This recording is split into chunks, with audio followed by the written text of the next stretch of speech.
In the annals of colonial America, one name echoes with unparalleled power and ruthless ambition: Robert King Carter. By his death in 1732, he had built an empire that rivaled royalty. His holdings were staggering: 300,000 acres of Virginia's finest land, a personal workforce of over 1,000 enslaved people, and a cash reserve of £10,000 sterling, an astronomical sum in an era when most fortunes were tied to land. But how did one man acquire such dominion?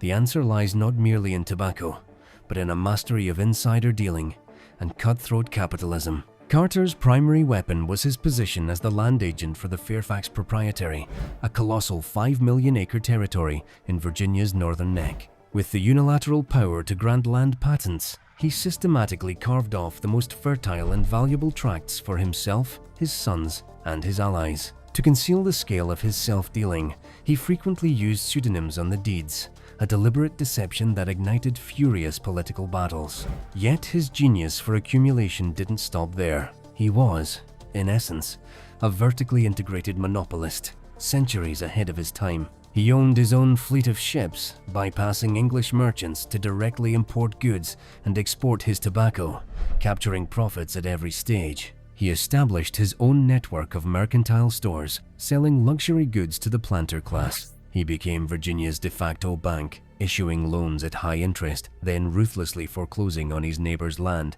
and human property when they defaulted. Perhaps his most calculating innovation was in the exploitation of his enslaved workforce. He understood that a skilled artisan was more valuable than a field hand. He established workshops on his plantations, training enslaved individuals as blacksmiths, coopers, and carpenters, then leasing them out across the colony, turning human beings into a constant stream of revenue. His power was not just financial, it was absolute.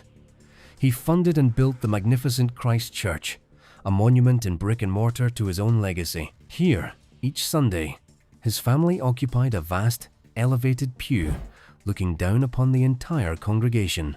It was a weekly spectacle of supremacy, a public declaration that in his domain, King Carter's authority was second only to God's.